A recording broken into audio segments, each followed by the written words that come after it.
कैसे आप सभी लोग, एक बार फिर से स्वागत है आपका हमारे YouTube channel study with Yogesh में। आज आपका नेक्स्ट टॉपिक है अंतर्राज्यीय संबंध यानी इंटर स्टेट रिलेशन। ठीक है, यानी राज्यों के आपसी संबंध किस प्रकार से होते हैं उसके रिगार्डिंग एक टॉपिक है और इससे भी आप अक्सर देखना कि क्वेश्चन आता है। इसमें हम तीन चीजें देखेंगे बच्चों। एक तो हम देखेंगे अंतर्राज्यीय संबंध में जो राज्यों के बीच नदी यानी अंतर्राज्यीय जल विवाद, एक देखेंगे हम क्षेत्रीय परिषद और एक देखेंगे अंतर्राज्यीय परिषद। ठीक है, तीन टॉपिक इसमें हम देखेंगे। पहला आपको इसके अंदर लिखना है अंतर्राज्यीय जल विवाद। ठीक है, पहला टॉपिक क्या लिखोगे? अंतर्राज्यीय जल विवाद। अंतर्राज्यीय का मतलब वह एक राज्य से दूसरे राज्य। ठीक है, अंतर्राज्यीय जल विवाद, इसका क्या मतलब है? इसका सीधा सीधा मतलब है बच्चों, कोई भी नदी है, कोई भी पानी है, वो ऐसा तो नहीं है किसी एक राज्य से होकर गुजरता है। चाहे आपकी कावेरी नदी हो, कृष्णा नदी हो, गोदावरी, महानदी, कोई भी नदी है। ठीक है, वो क्या करती है? एक से अधिक राज्यों से होकर गुजरती है। यानी जब एक या एक से अधिक राज्यों से होकर गुजरती है तो कहीं ना कहीं राज्यों के बीच आपसी मतभेद उत्पन्न होते हैं, क्योंकि हो सकता है किसी पहले वाले राज्य ने उसमें कोई डैम बनाने का प्रोजेक्ट ले आया हो, या वहां पर कोई डैम बन रहा हो, या उस पानी को कहीं दूसरी जगह मोड़ रहा हो, कोई नहर निकाल रहा हो, तो दूसरे राज्य में उसकी पानी की सप्लाई कम हो जाती है। तो कम हो जाती है तो उनके बीच कहीं ना कहीं आपसी क्या होते हैं? मतभेद होते हैं। उसी मतभेद को सुलझाने के लिए अंतर्राज्यीय जल विवाद से संबंधित एक टॉपिक आपके सिलेबस में आता है या आपके उसमें आता है। इसमें क्या कहा गया बच्चों? आर्टिकल 262 अंतर्राज्यीय जल विवाद का न्याय निर्णयन करता है। ठीक है, यानी कौन सा अनुच्छेद, इसको लिखो आर्टिकल नंबर 262, ये क्या करेगा? अंतर्राज्यीय जल विवाद का न्याय निर्णयन। ठीक है, लिखो न्याय निर्णयन, यानी डिसीजन देगा। कौन? निर्णयन। ठीक है, अंतर्राज्यीय जल विवाद का न्याय निर्णयन कौन से अनुच्छेद के अंतर है? अगर आता है आपका तो आर्टिकल 262। इसमें बेसिकली क्या है बच्चों, क्या प्रावधान है? देखो, पार्लियामेंट जो है कभी भी कानून बनाकर, यानी हमारी संसद जो है वो कभी भी क्या कर सकते हैं? कानून बनाकर अंतर्राज्यीय नदियां जो भी होगी, यानी एक से अधिक राज्यों में जो नदी गुजरती है या जो नदी घाटियां होती हैं, वैली होती है, उसके जल के प्रयोग, उस पर नियंत्रण और बंटवारे से संबंधित जो विवाद होता है उसकी शिकायत का न्याय निर्णय कर सकती है। ठीक है, तो इसमें दो प्रावधान किए गए हैं। यानी पहला प्रावधान क्या है? यानी संसद को ये पावर है। ठीक है, इसमें न्यायपालिका मत कर देना। हाँ, संसद कानून बनाकर, यानी पार्लियामेंट ने क्या कर दिया? कानून बना दिया। क्या कर सकती है? अंतर्राज्यीय जल विवाद से संबंधित, अर्थात अंतर्राज्यीय नदी तथा नदी घाटियों, लिखो अंतर्राज्यीय नदी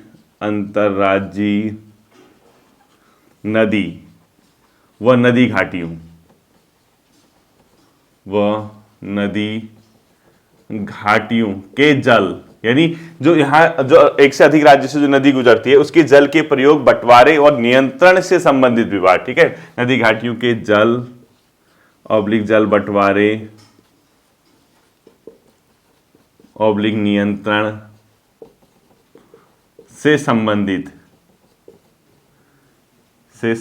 विवाद। ठीक है, से संबंधित विवाद के शिकायत का न्याय निर्णय कर सकते हैं। ठीक है, के शिकायत का न्याय निर्णयन, यानी अगर क्वेश्चन ये पूछता है कभी आपसे, जब अंतर्राज्यीय जल विवाद होता है एक से अधिक राज्यों में, तो उससे संबंधित शिकायत जो आती है उसके संबंध में न्याय निर्णय करने की पावर किसको है? पार्लियामेंट को। यानी वो कोई ना कोई एक ऐसी चीज बना देगी, अभी बताऊंगा आपको ये करते। ठीक है, या इसके अलावा क्या कर सकती है जो संसद कभी भी एक ऐसी व्यवस्था कर सकती है कि ऐसे किसी विवाद में न तो कोई सुप्रीम कोर्ट जाए तथा न कोई अन्य न्यायालय जाए, अपने अधिकार क्षेत्र का प्रयोग करे। ठीक है, संसद ऐसा भी कर सकते हैं। देखो संसद ऐसा प्रावधान भी कर सकती है, अभी समझाता हूं। ठीक है, ऐसा प्रावधान भी कर सकती है कि ऐसे विवाद में ना तो सुप्रीम कोर्ट, ना अन्य कोई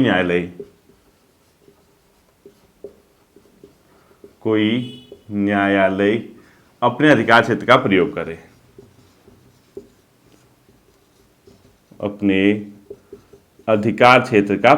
ठीक है, अब इसका मतलब समझो। अब क्वेश्चन क्या पूछता है? बेसिकली क्वेश्चन जो यहाँ पे पूरी थ्योरी पढ़ने के बाद यहाँ से क्वेश्चन यही पूछता है कि अंतर्राज्यीय जल विवाद जो है न्याय निर्णय के संबंध में जो प्रावधान किए गए किस आर्टिकल में किए गए 262। दूसरा क्वेश्चन, अंतर्राज्यीय जो नदी होती है उसे नदी घाटियों से जल बंटवारे और उसके नियंत्रण से संबंधित जो विवाद होता है उसके शिकायत का न्याय निर्णय के संबंध में कानून कौन बना सकती है? पार्लियामेंट बना सकती है। इसको ध्यान देना, राष्ट्रपति नहीं बनाएगी, न्यायपालिका नहीं बनाएगी। और संसद को ऐसी भी सकती है कि वो ऐसा कोई भी विवाद आता है तो वो वहां कहां अपने आप में सुप्रीम कोर्ट या हाई कोर्ट में जाने से उसको रोक सकती है। ठीक है, अब देखो इसी का प्रयोग करते हुए, इसी चीज का, इन्हीं पावर्स का प्रयोग करते हुए पार्लियामेंट ने क्या किया बच्चों? नदी बोर्ड अधिनियम 1956 बनाया, जिसका संबंध क्या होगा? किसी राज्य के निवेदन पर केंद्र सरकार क्या कर सकती है? नदी बोर्ड अधिनियम 1956 बना सकती है। ठीक है, लिखो, अगर कभी क्वेश्चन आता है नदी बोर्ड अधिनियम कब बना था? नदी बोर्ड एक्ट 1956 में बना था। ठीक है, यानी ये जो नदी घाटियां होती है, नदी उसके विकास से संबंधित, उसके संबंध में जो है अपने आप में अपना क्या करती है? एक प्रकार का सुझाव देती है या उसके लिए काम करती है। तो ये कौन बनाएगा नदी बोर्ड एक्ट? ये पार्लियामेंट ने, क्योंकि एक्ट बनाने की पावर किसको है? पार्लियामेंट को। और ये क्यों बनाया होगा? जिस राज्य में नदी या नदी घाटी से संबंधित जो विवाद हुआ होगा उन राज्यों ने केंद्र से अनुरोध किया होगा कि हमारे लिए बना दीजिए। ठीक है, तो ये क्वेश्चन पूछता है तो ध्यान रखना। दूसरा बच्चों इसको ध्यान रखना, इसका काम क्या है? अंतर्राज्यीय नदी तथा नदी घाटियों के नियंत्रण तथा उसके विकास के लिए काम करता है। ठीक है, इसके ब्रैकेट में लिखो, अंतर्राज्यीय नदी तथा नदियों के नियंत्रण व उसके संबंध में कार्य करता है। अर्थात अंतर्राज्यीय नदी तथा नदी घाटियों के नियंत्रण व उसके विकास के लिए काम करेगा। दूसरा बच्चों, अंतर्राज्यीय जल विवाद अधिनियम बना था 1956 में। ठीक है, ये क्वेश्चन पूछेगा तो ध्यान रखना। अंतर्राज्यीय जल विवाद एक्ट ये भी कब बना था? 1956। यानी एक से अधिक राज्यों में अगर जल का विवाद होता है तो उसके संबंध में जो एक्ट बना था 1956 में, इसमें क्या था? केंद्र सरकार जो थी बच्चों वो क्या करती थी? राज्यों के मध्य जल विवाद के निर्णय हेतु अस्थायी न्यायालय का गठन कर सकती है। ठीक है, लिखो, इसके ब्रैकेट में लिखो, सेंट्रल गवर्नमेंट यानी केंद्र सरकार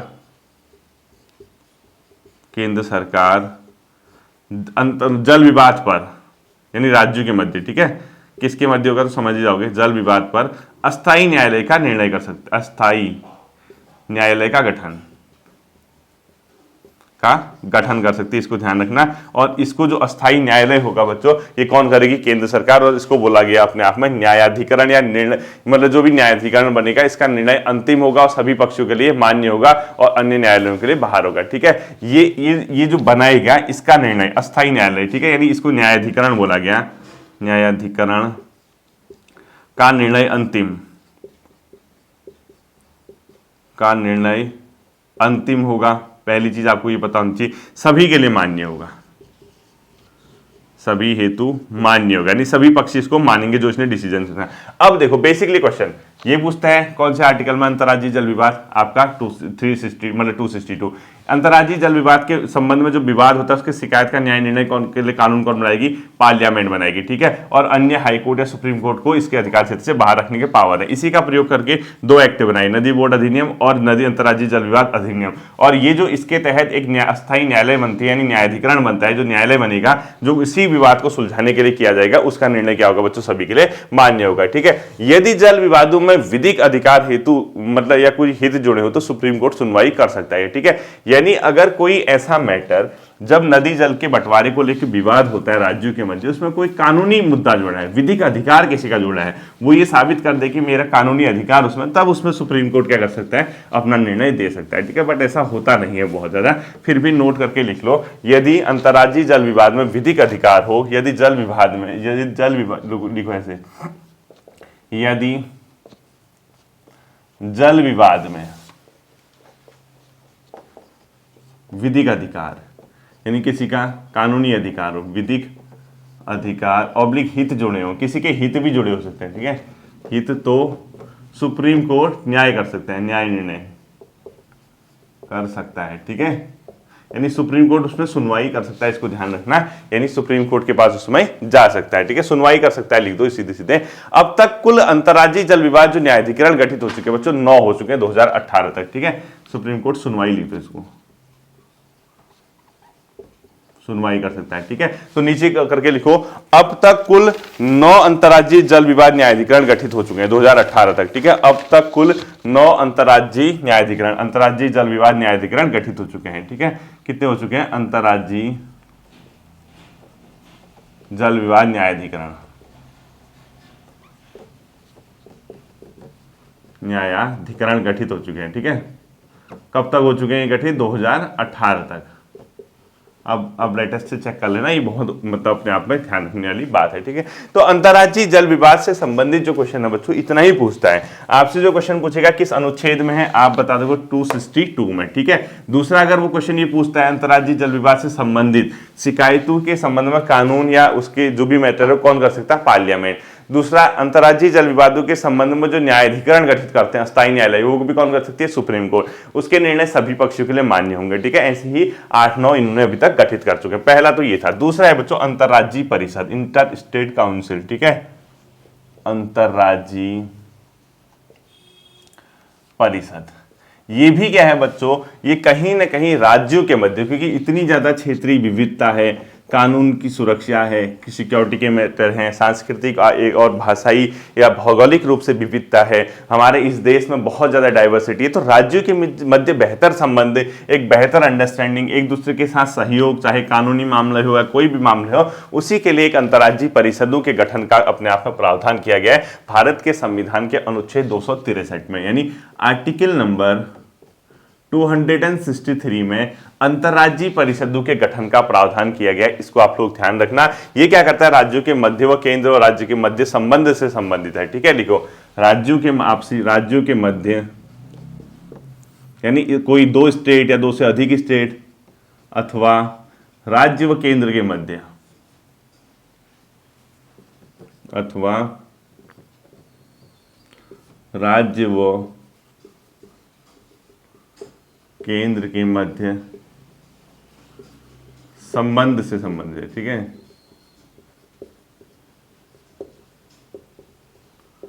संबंधित है कौन? अंतर्राज्यीय परिषद। इसके अलावा बच्चों इसका जो गठन होता है बेसिकली आर्टिकल 263 के तहत इसका गठन कौन कर सकता है? राष्ट्रपति। ठीक है, अगर कभी क्वेश्चन पूछता है कि इसका गठन कौन करेगा, तो ध्यान रखना इसको राष्ट्रपति गठित करता है। और अंतर्राज्यीय परिषद के कर्तव्यों के निर्धारण की शक्ति भी किसको है? राष्ट्रपति को। ठीक है, लिखो परिषद के कर्तव्य निर्धारण की शक्ति, कौन इसके क्या कर्तव्य होंगे? परिषद के कर्तव्य निर्धारण की शक्ति भी अपने आप में किसको दी गई है? राष्ट्रपति को। राष्ट्रपति को ही इसके कर्तव्य के निर्धारण की क्या है? शक्ति दी गई है। ठीक है, अब इसके अलावा देखना बच्चों आर्टिकल 263 जो मैंने बताया, इसमें 3 प्रावधान किए गए। बेसिकली जो संविधान इस आर्टिकल 263 के तहत 3 प्रावधान करता है। एक तो वो ये कहता है कि राज्यों के मध्य उत्पन्न विवाद की जांच और सलाह ये करेगा, यानी कोई राज्य है उनके मध्य क्या विवाद उत्पन्न हो रहे हैं उस विवाद की जांच करेगा और अपनी सलाह देगा, यानी 2 या 2 से अधिक राज्यों के आपसी विवाद हो गए, अब क्या विवाद हुए उसकी जांच करेगा और अपनी सलाह देगा। ठीक है, लिखो राज्यों के मध्य विवाद की जांच और सलाह, राज्यों के मध्य इसका काम है। ठीक है, विवाद की जांच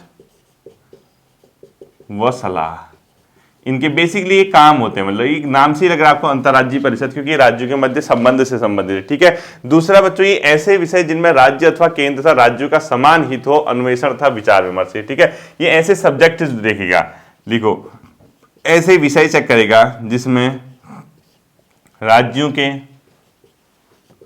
जिसमें 2 या 2 से अधिक राज्यों के, ठीक है, राज्यों के अथवा राज्य व केंद्र के समान हित हो, राज्य व केंद्र के समान हित यानी दोनों को फायदा हो रहा होगा। ठीक है, उसका अन्वेषण यानी जांच वगैरह करना। ठीक है, वो विचार, अन्वेषण व विचार करना। ठीक है, कि कौन से राज्यों के समान हित हैं, केंद्र और राज्यों के साथ कैसे कोऑर्डिनेट करेंगे ये आपस में। तीसरा, ये नीति तथा इसके क्रियान्वयन में बेहतर समन्वय हेतु संस्तुति करता है। ठीक है, यानी जो भी पॉलिसी बन रही है उसको लागू करने में एक प्रकार की क्या करता है, नीति के क्रियान्वयन,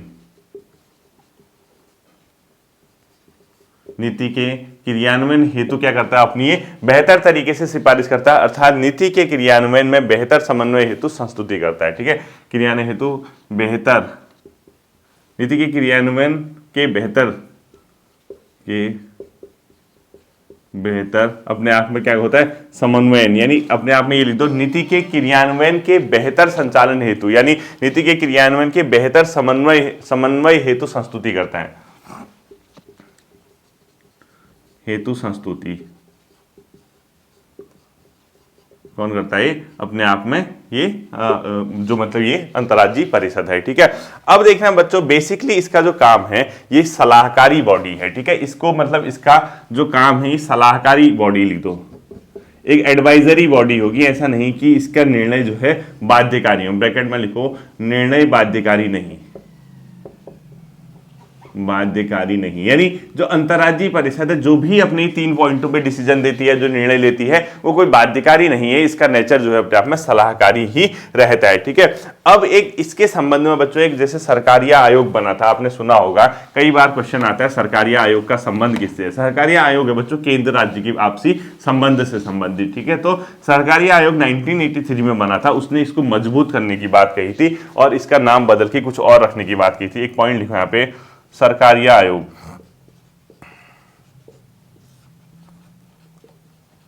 सरकारिया आयोग ये कब बना था? 1983। इसने क्या कहा था? अंतर्राज्यीय परिषद की स्थापना हेतु सशक्त सुझाव दिए और इसको अंतर सरकारी परिषद कहना चाहिए, ठीक है। लिखो अंतर्राज्यीय परिषद के, अंतर्राज्यीय परिषद के गठन हेतु सशक्त सुझाव इसके द्वारा दिए गए थे, ठीक है। ये चाहता था कि बहुत अच्छा अंतर्राज्यीय परिषद बने और इस अंतर्राज्यीय परिषद का नाम अंतर्राज्यीय परिषद न होके क्या हो? अंतर सरकारी परिषद, अंतर सरकारी परिषद, इसने कहा था, ठीक है। अगर कभी क्वेश्चन पूछता है किस आयोग के द्वारा अंतर्राज्यीय परिषद को अंतर सरकारी परिषद नाम से संबोधित किया गया था, आपको आंसर होना चाहिए सरकारिया आयोग, ठीक है। तो इसकी सिफारिश को मान लिया गया। 1990 में 1990 में जनता दल की सरकार थी, उन्होंने अंतर्राज्यीय परिषद का गठन किया, ठीक है। तो क्वेश्चन पूछेगा अंतर्राज्यीय परिषद का गठन कब किया गया, तो आपका आंसर होना चाहिए 1990, ठीक है। अंतर्राज्यीय परिषद का गठन कब हुआ था? 1990 में। पीएम कौन थे? वीपी सिंह, प्रधानमंत्री वीपी सिंह। इनकी सरकार ने अंतर्राज्यीय परिषद का गठन किया और इसने क्या कहा था कि जो ये अंतर्राज्यीय परिषद होगा, ठीक है, 1990 में, इसके अध्यक्ष जो होंगे प्रधानमंत्री होंगे और इसके सदस्य ऑल सीएम, यानी इसके अध्यक्ष कौन होते हैं? कभी क्वेश्चन पूछता है अंतर्राज्यीय परिषद का अध्यक्ष कौन होता है? प्रधानमंत्री होते हैं। सदस्य में क्या होंगे? सभी राज्यों के मुख्यमंत्री होंगे। इसके अलावा राष्ट्रपति शासन जहां चलता है वहां के राज्यपाल होंगे और 6 कैबिनेट मंत्री इसमें सदस्य होंगे, ठीक है। अध्यक्ष कौन होंगे? पीएम। सदस्य में कौन होंगे? देखो ऑल सीएम, यानी जितने भी सीएम है वो सदस्य होंगे राज्यों के, ठीक है। राष्ट्रपति शासन वाले राज्यों के राज्यपाल, वाले राज्यों के राज्यपाल भी इसके क्या होंगे? अपने आप में सदस्य होंगे, ठीक है। यानी राष्ट्रपति शासन जहां भी लगता है उसके राज्यपाल इसके क्या होंगे? अपने आप में सदस्य होंगे। और इसके अलावा जो 6 कैबिनेट मंत्री पीएम की उस पे सिफारिश पे होता है वो भी इसके मेंबर होंगे। लिखो 6 कैबिनेट मंत्री, ठीक है। ये किसके मेंबर होते हैं? अपने आप में अंतर्राज्यीय परिषद के मेंबर होते हैं। ये भी आपको करना होगा, ध्यान देखना होगा, ठीक है। अब देखना बच्चों, परिषद की एक वर्ष में बैठक कम से कम 3 होनी चाहिए, ठीक है। लिखो परिषद की एक वर्ष में कम से कम बैठक 3, परिषद की एक वर्ष में बैठक कम से कम 3, कम से कम 3 बैठक इसकी एक प्रतिवर्ष क्या होनी चाहिए? होनी चाहिए, ठीक है। अब इसके लिए बच्चों एक स्थायी समिति भी बनाई गई थी 1996 में, ठीक है। परिषद हेतु स्थायी समिति का गठन लिखो, हेतु स्थायी समिति गठन। 1996 में इसके लिए एक परमानेंट कमेटी बनाई गई थी, स्थायी समिति बनाई गई थी, जिसका अध्यक्ष होगा बच्चों केंद्रीय गृह मंत्री, यानी सेंट्रल होम मिनिस्टर अध्यक्ष होंगे। 5 कैबिनेट मंत्री इसमें मेंबर होंगे और 9 सीएम इसमें होंगे, ठीक है। तो लिखो इसके अध्यक्ष कौन होंगे? सेंट्रल गवर्नमेंट, गृह मंत्री अध्यक्ष लिखो, गृह मंत्री क्या होंगे? इसके अध्यक्ष होंगे। बाकी 9 राज्यों के इसमें सीएम होते हैं, वो अलग अलग रोटेशन के आधार पे आ जाता है, इसको आप लोग ध्यान रखोगे, ठीक है। अंतर्राज्यीय परिषद जो होता है बच्चों, इसका एक सचिवालय भी है जहां इसके सेक्रेटरी बैठते हैं, वो 1991 में हुआ, ठीक है, ठीक है। लिखो इसके सचिवालय का गठन, वैसे पूछेगा नहीं, अंतर्राज्यीय परिषद के सचिवालय का गठन लिखो 1991 में इसके सचिवालय का क्या हुआ था? गठन हुआ था, ठीक है। इसके बाद अगला देखना बच्चों, अंतर्राज्यीय संबंधों के मतलब के संबंध में तीसरा टॉपिक आता है, वो आता बच्चों क्षेत्रीय परिषद, ठीक है। थर्ड लिखो ये सिर्फ राज्यों के मध्य संबंध से संबंधित, ठीक है, क्षेत्रीय परिषद,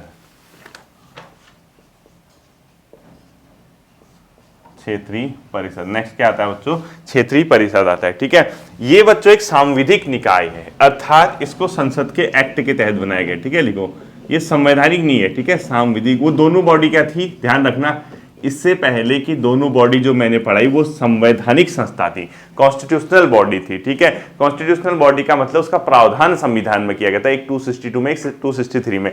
ये अपने आप में सांविधिक निकाय है, यानी स्टैट्यूटरी बॉडी बोलते हैं, स्टैट्यूटरी बॉडी बोलते हैं उसको। और वो जो स्टैट्यूटरी बॉडी होती है वो क्या होती है, संविधान के में वर्णित न होकर बल्कि संसद के एक्ट के तहत बनाई जाती है, यानी संवैधानिक निकाय है। इसका गठन बच्चों संसद के एक्ट से हुआ है, ठीक है, लिखो गठन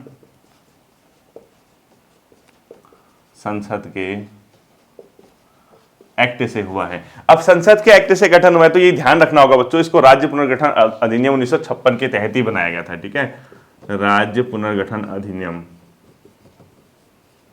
1956 से इसका क्या हुआ था, गठन हुआ था, ये भी आपको याद रखना है, ठीक है। अभी देखो वर्तमान में बच्चों जो क्षेत्रीय परिषद है, 5 क्षेत्रीय परिषद है और एक उत्तर पूर्व अलग हो गया, ठीक है। 5 क्षेत्रीय परिषद हैं।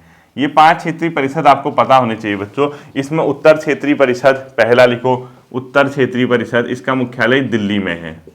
उत्तर क्षेत्रीय परिषद मुख्यालय कहाँ है इसका, दिल्ली में है, ठीक है, यानी इसका मुख्यालय कहाँ है, दिल्ली में। क्वेश्चन पूछता है कभी कभी। दूसरा आता है बच्चों मध्य क्षेत्रीय परिषद, इसका मुख्यालय है इलाहाबाद में। मध्य क्षेत्रीय परिषद, इसका मुख्यालय है इलाहाबाद में, ठीक है, इलाहाबाद में। इसका मुख्यालय कहाँ है, इलाहाबाद में इसका मुख्यालय है। तीसरा आता है बच्चों पूर्व क्षेत्रीय परिषद, इसका मुख्यालय है कोलकाता में। पूर्व क्षेत्रीय परिषद, इसका मुख्यालय लिखो कोलकाता में, ठीक है। अगला आता है बच्चों फोर्थ पश्चिमी क्षेत्रीय परिषद, इसका मुख्यालय है कहाँ, मुंबई में। और लास्ट आता है दक्षिणी क्षेत्रीय परिषद, चेन्नई में, ठीक है। पश्चिमी क्षेत्रीय परिषद लिखो, पश्चिमी क्षेत्रीय परिषद, इसका मुख्यालय कहाँ है, मुंबई में। और अंतिम आता है बच्चों फिफ्थ जो है दक्षिणी क्षेत्रीय परिषद, दक्षिणी क्षेत्रीय परिषद, इसका मुख्यालय है कहाँ, चेन्नई में। ये मुख्यालय बता रहा हूँ, ठीक है। अब देखो ये जो 5 क्षेत्रीय परिषद है, क्योंकि इसमें क्या होता है बच्चों, प्रत्येक क्षेत्रीय परिषद का अध्यक्ष कौन होता है, इसका गृह मंत्री, भारत सरकार का, ठीक है। और वहां जो क्षेत्रीय परिषद में जो राज्य होंगे वो उसके सदस्य होंगे, वहां के सीएम। अब उत्तर क्षेत्रीय परिषद आ रहा है दिल्ली, इसके जो सदस्य हैं वो लिख लो आप लोग सीधे सीधे। इसमें आते हैं बच्चों जो उत्तर क्षेत्रीय परिषद है वो सीधे सीधे, जैसे पंजाब है, जम्मू कश्मीर, लद्दाख आ गया, हिमाचल प्रदेश है, राजस्थान है, ये सब के सब कहाँ, हरियाणा वगैरह उत्तर क्षेत्रीय परिषद में आता है, ठीक है। मध्य क्षेत्रीय परिषद में उत्तराखंड, यूपी, एमपी और कौन आता है अपने आप में, छत्तीसगढ़, ठीक है। तो लिखो मध्य क्षेत्रीय परिषद के अंदर कौन कौन आएंगे, यूपी, एमपी, उत्तराखंड, यानी उत्तर प्रदेश, मध्य प्रदेश, उत्तराखंड और छत्तीसगढ़। ये किसके अंदर आते हैं बच्चों, अपने आप में मध्य क्षेत्रीय परिषद। पूर्व के अंदर आएंगे बच्चों कौन कौन, बिहार, वेस्ट बंगाल, उड़ीसा और झारखंड, ठीक है। इसके अंदर लिखो बिहार, वेस्ट बंगाल, झारखंड और उड़ीसा किसके अंदर आएंगे, पूर्व क्षेत्रीय परिषद। पश्चिमी क्षेत्रीय परिषद में आते हैं बच्चों महाराष्ट्र, गुजरात, गोवा, दमन एंड द्वीप एंड दादर एवं नागर हवेली, ठीक है। लिखो महाराष्ट्र, गोवा और इसके अलावा क्या काम है, दादर एवं नागर हवेली, दमन एवं दीव, ठीक है। इसको पूरा लिखो महाराष्ट्र, गोवा, गुजरात, दादर एवं नागर हवेली, दमन एवं दीव। गोवा भी लिख देना, ठीक है। गोवा, गुजरात लिखो, गुजरात, दादर एंड नागर हवेली, दमन व द्वीप, ठीक है, दमन एंड द्वीप। ये इसके अंदर आते हैं, किसके अंदर, जो पश्चिमी क्षेत्रीय परिषद। और लास्ट आता है बच्चों दक्षिणी क्षेत्रीय परिषद, इसके अंदर आते हैं कौन कौन, कर्नाटक, तमिलनाडु, आंध्र प्रदेश, तेलंगाना, केरल और पुडुचेरी, ठीक है। लिखो कर्नाटक, केरल, तमिलनाडु, आंध्र प्रदेश और तेलंगाना और अपने आप में पुडुचेरी, ठीक है। ये किसके अंदर आएंगे बच्चों, दक्षिण क्षेत्रीय परिषद के ये बेसिकली हिस्सा होते हैं।